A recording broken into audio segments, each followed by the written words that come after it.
Greetings and welcome to Growth Hacking Secrets. I'm your host Mohammed Siddique from Atlanta, Georgia. Today we have a special guest, Shannon Robnett. Shannon is the real estate syndicator and the host of Robnett Real Estate Rundown Show. Please join me to give a warm welcome to our guest, Shannon Robnett. Good morning, Siddique. How are you? Excellent. Shannon, welcome. Thank you. Let me start with this. Where were you? What happened? Who were you surrounded with that inspired you to do what you do today?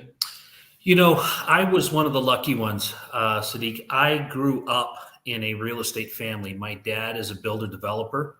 My mother is a third generation realtor. So I grew up at the dinner table, much like the book Rich Dad, Poor Dad with Robert Kiyosaki. In fact, when I read that book, I didn't think it was that inspirational because it was so much like what I grew up with that I saw real estate deals get put together. I saw how you could make a lot of money by solving people's problems and doing it with real estate. So I always knew that that was my path. I tried going to college, but I was watching my brother right out of high school make a lot of money building houses. And so I kind of went down that road, but I realized that I'm not him.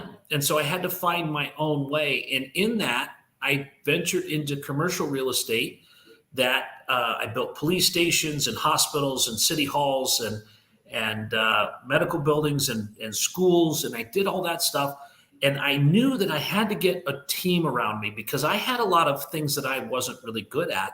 And so I always found that by utilizing the principles that my parents taught me about how to put a deal together and then how to utilize those people around you that are really good at building cabinets and pouring concrete and finance stuff, then you could build a really great team that really allows me to do what I love to do, which is put the deals together.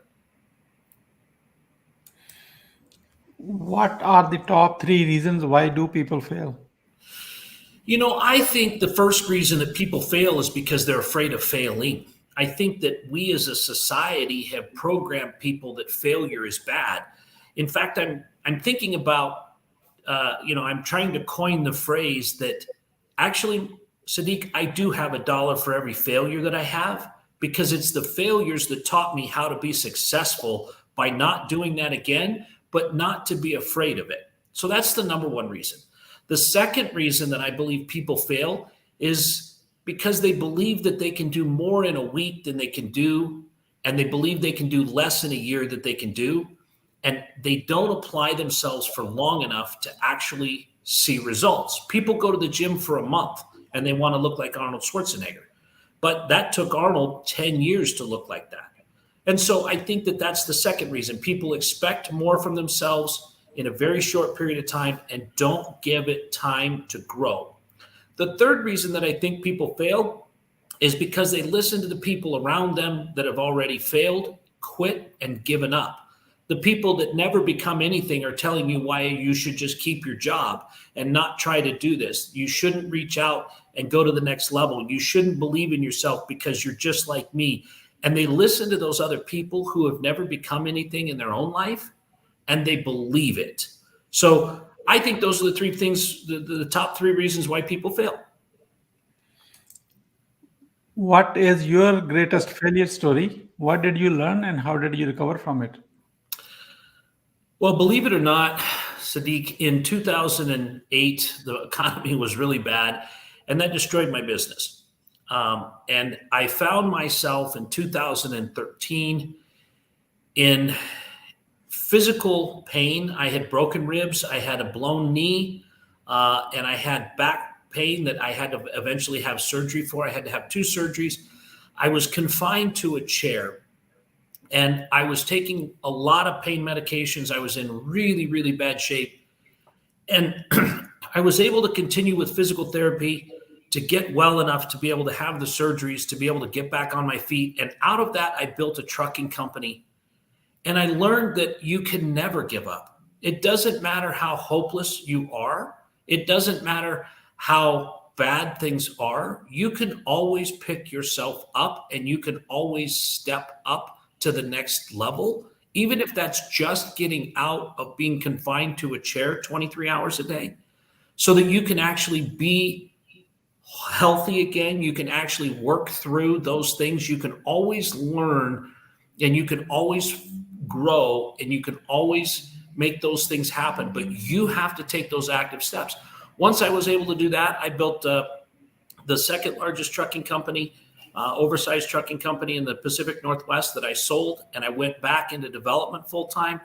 And that was in 2014. I sold that company. But if I had confined myself and if I had believed that I couldn't get physically better, I couldn't get my knee healed and I couldn't get my back healed and I couldn't get my ribs healed, then I couldn't be physically whole. If I believed that, I would still be probably in that chair not doing anything. So that's really what I believe. What are your top three success secrets that others can model from? Well, I think my number one secret to success, Siddique, is I never quit. We just had a meeting last night on a deal with a council, an airport commission, and they had rejected our proposal 3 times. They said that we weren't doing it right. We had meetings with the mayor. We went forward, and they accepted that proposal last night after 5 months of battling them, because we finally got them to see our point of view and we began to understand theirs. So I think the number one thing that my secret of success is, it's not that I'm necessarily smarter than everybody else, but I am more determined than anyone else. The second secret of success, I believe, is that debt can be healthy, but you need to use your credit and you need to use your debt in a healthy way. So you can't just go out there and take on huge piles of debt. Consumer debt keeps a lot of people from doing anything because they can't, they have to stay at their job because they have to have that paycheck, because they have to pay that car payment, because they have to pay that credit card bill. And I think that if you can live below your means, save money, it allows you to do that first deal. It allows you to put that down payment down. It allows you to get that earnest money. So I think the second secret of my success is to always make sure that you're not over leveraged, because that also led to one of my biggest failures. And so I learned from that. And again, I have $1 for every time I over leveraged myself, because I've learned how not to do that now. The third secret to my success is my team. I think it's really, really important that you not try and do everything, that you get the right people in place that can do what you don't, that can do what you do, but better. And because nobody is an island unto themselves. And without finding the right teammates to motivate, to help them achieve their goals and their reality, and to become very successful in their own way, you're not going to be able to achieve what you can do, because there's only so many hours in the day that you can work. And so without being able to leverage that, and without being able to power up and get other people to take part of the burden and to help you with that, you're never going to be able to achieve that success. So I think those are the 3 secrets of my success. That's be able to be more persistent than anyone else and stay determined to get your goals. Number 2 is don't over leverage yourself, but have healthy debt. And number 3 is surround yourself with people that are better at what you need them to be better at, that are filling your gaps and your holes and making you successful and leveraging their time and energies. What motivates you within? You know, I think what motivates me is seeing projects come to life. I love looking at, most of what we do is ground up development in the syndication space. So I love seeing how we take an empty field and we make an apartment complex that adds life and vibrancy and beauty to the community. And it also provides shelter for so many people that need housing. And so I love getting up in the morning, tackling the problems, making sure that things get done, that goals get met, making sure that problems get checked off, the boxes get ticked, everything gets handled. And then from there, making sure that we're achieving our goals and creating beautiful products. I love seeing a project come together, and I love seeing things get completed. What is your company's motto? Well, our company motto isn't really so much a motto, but we know that we are here for the success of everyone. And we know that we are only as strong as our weakest link. We are only as good as the slowest person. We are only as smart as and as driven as the least of us. And so we always work to make sure that we circle back, that we take care of our own, that we work as a team. And so our company motto is really just to take care of business and take care of each other. Who is your ideal client?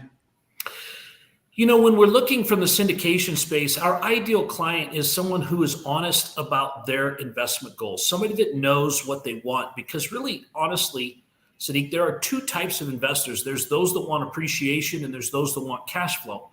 And when you can identify who they are and they know who they are, then you're able to give them what they're looking for and you're able to get them the best returns that you can based on what their set of criteria is. So we love working with new investors. We love working with seasoned investors. We love working with small ones, big ones.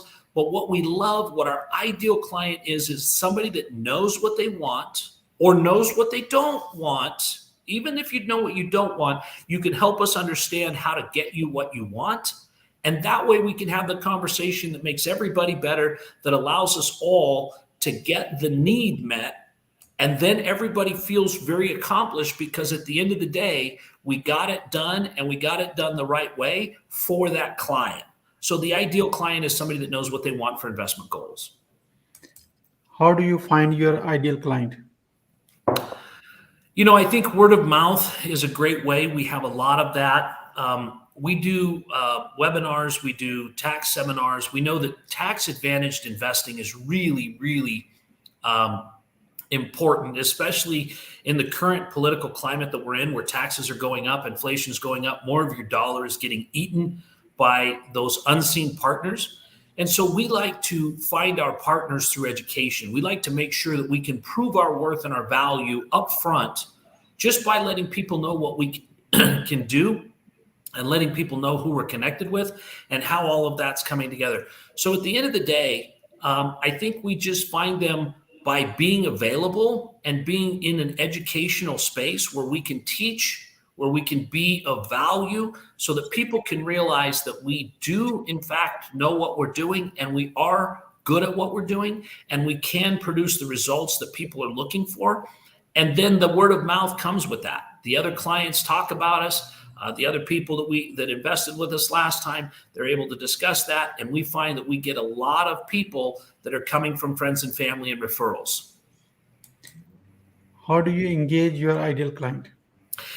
I like to engage one-on-one.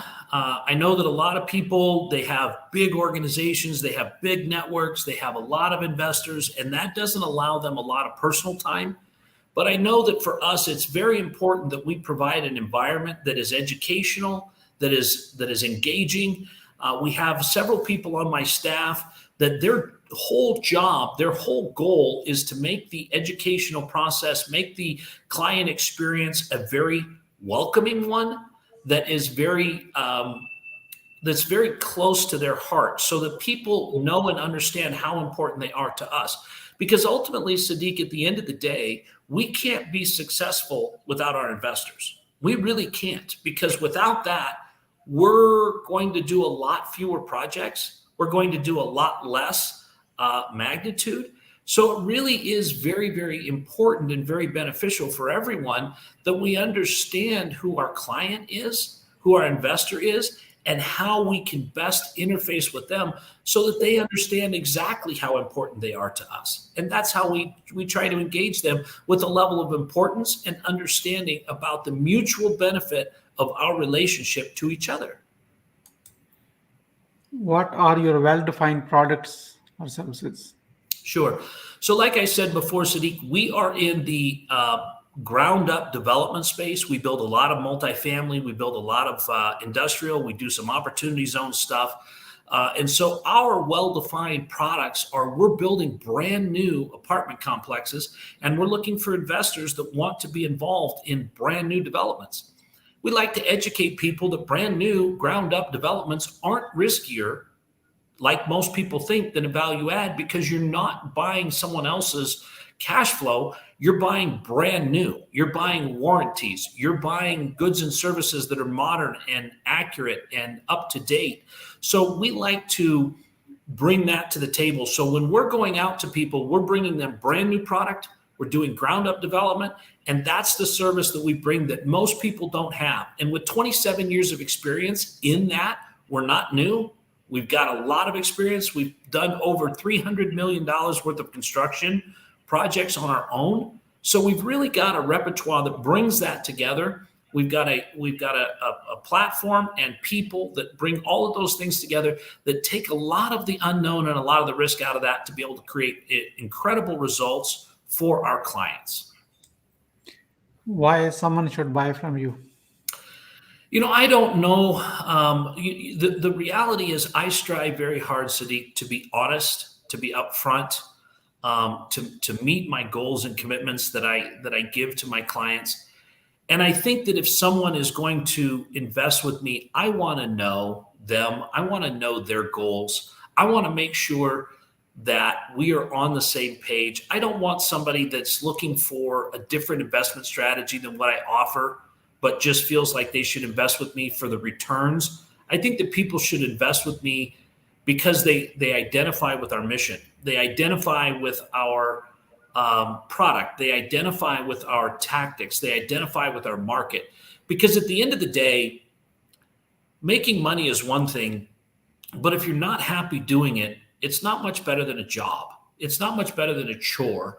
And so really to understand our culture and understand what we offer and how we go about doing it in the marketplace that we work in, I think is why when someone can resonate with that and someone can understand that, that's why I think someone should invest with us.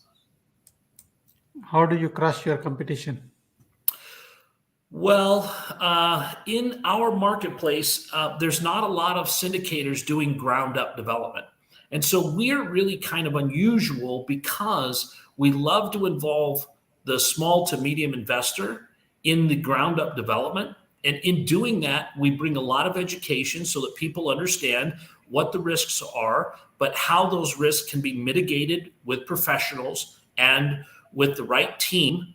And then we're able to do that in a way that being in our marketplace for over 40 years, we're in a very comfortable spot. We're not doing something for the first time, or we watched some videos, or we've been part of somebody's mastermind. All of those are excellent things. But we've actually been doing the construction and the development and the investing for over 27 years personally.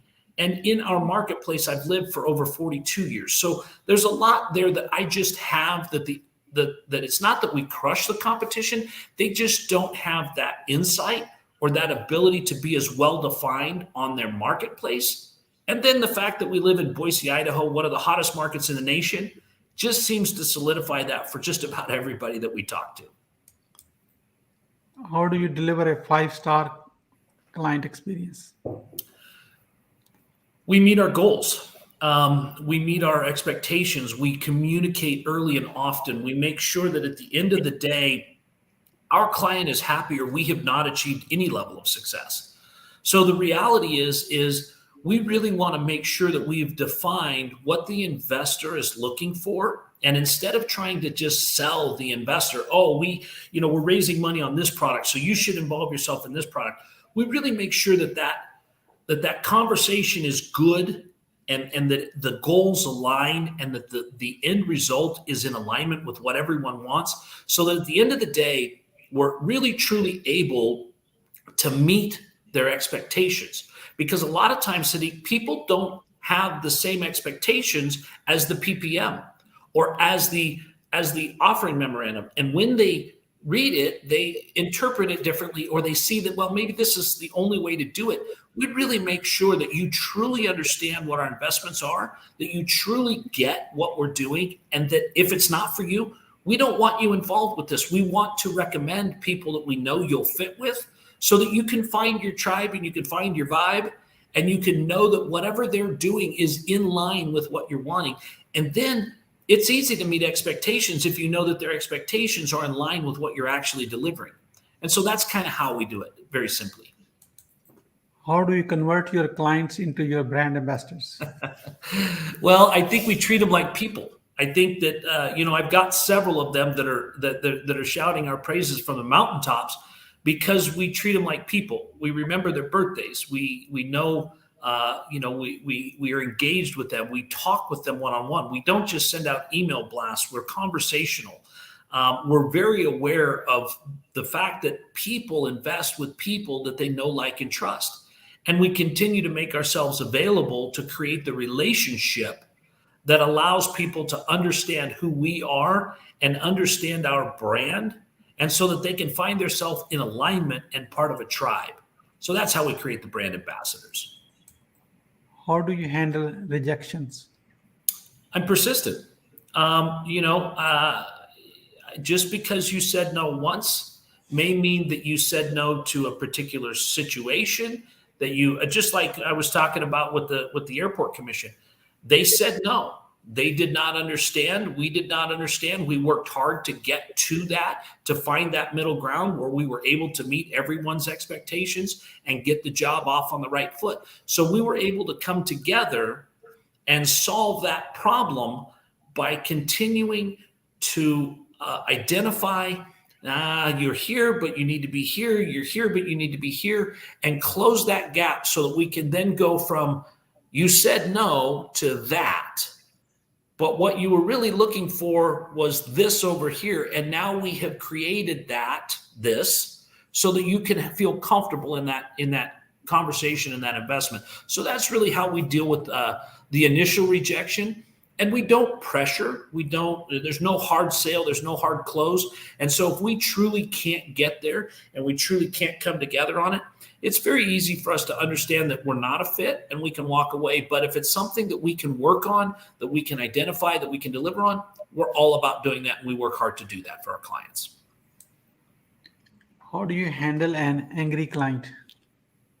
I don't know. I don't let that get that far. We've always worked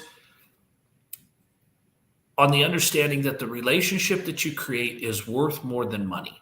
And so when you have a client that's unhappy with what you're doing, you fix it the way that you can, you identify what's going wrong, and you deliver results that make everyone happy or make everybody satisfied with the outcome based on where you started and where you wound up, so that we don't have to get to a place where we've got unhappy people.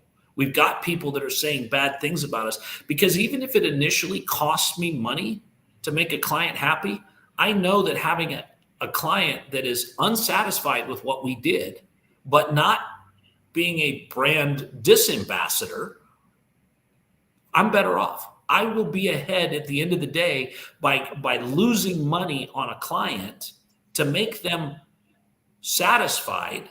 In the long run, it will definitely pay. And coming from a small town, that's how I've always operated. I have clients that everybody that I've ever worked for, they may not want to build with me again, but they can honestly say, and they will honestly say, they got the job done and they did it fair and accurately.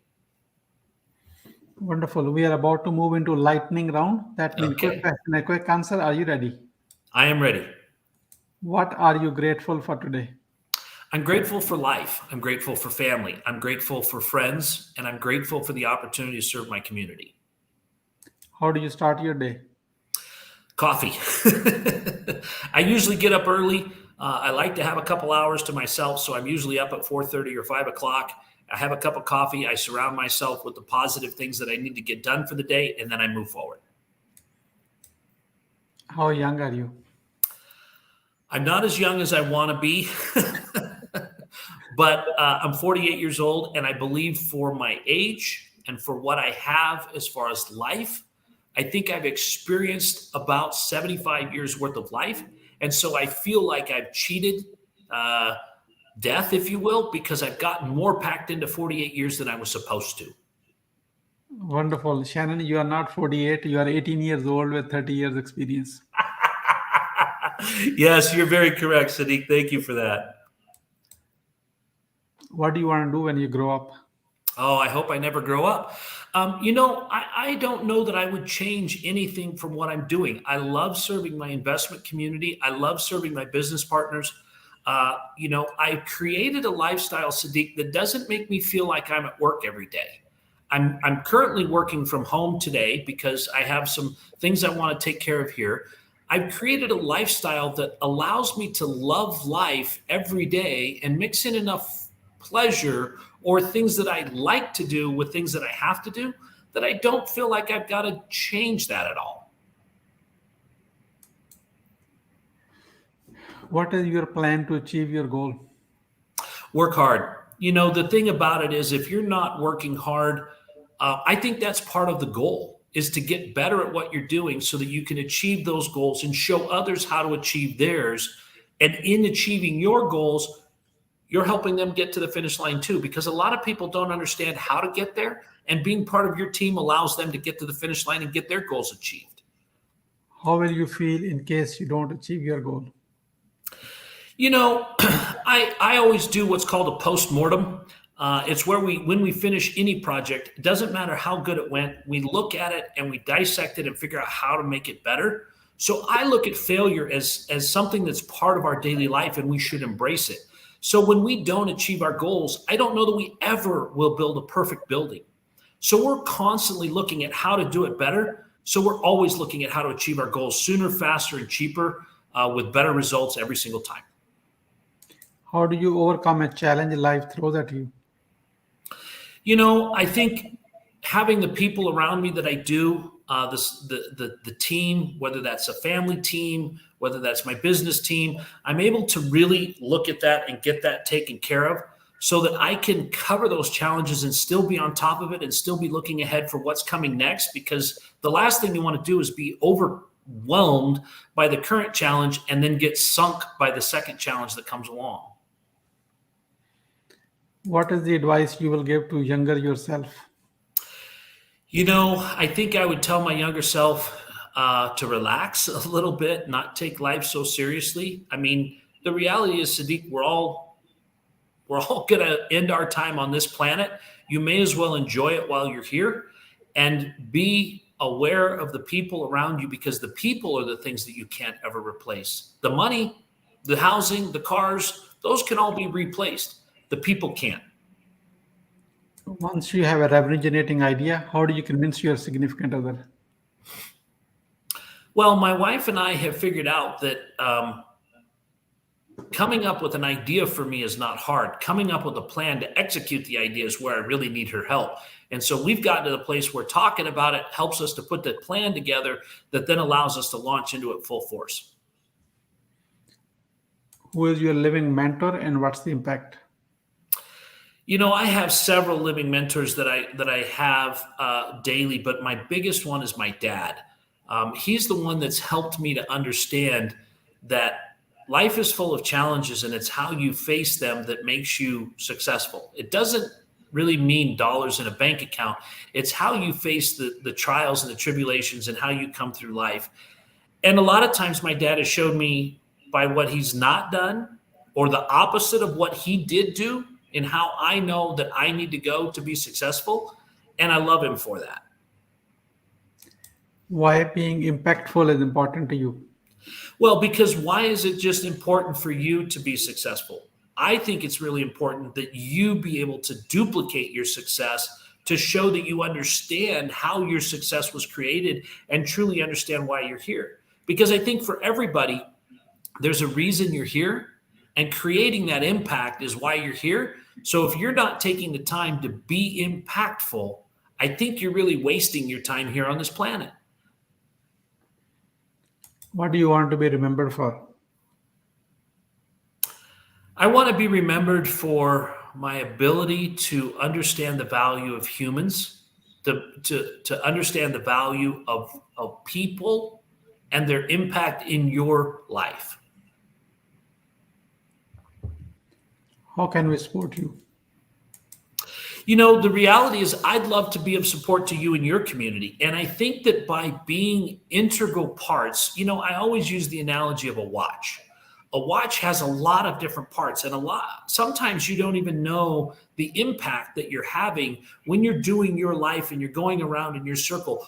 But I think that being a part of a bigger community and making yourself available to others is how we can all support each other and come through this time like any other time in history that is full of confusion and chaos together, by being part of a community and by reaching out and offering your gifts and services to the others around you.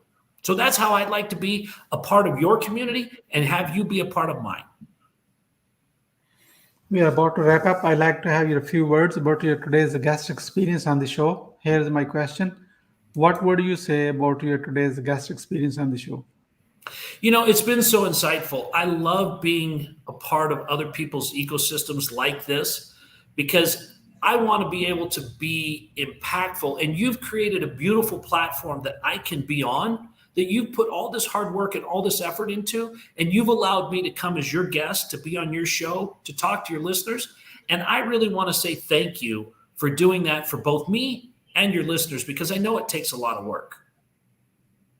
What would you say as a final word? Thank you so much. Thank you so much, Shannon, for sharing your wisdom with us today on the behalf of Growth Hacking Secrets community and our entire team. We really appreciate you. This is Mohammed Siddique signing off from Atlanta, Georgia. Until the next episode, all good wishes. Thank you.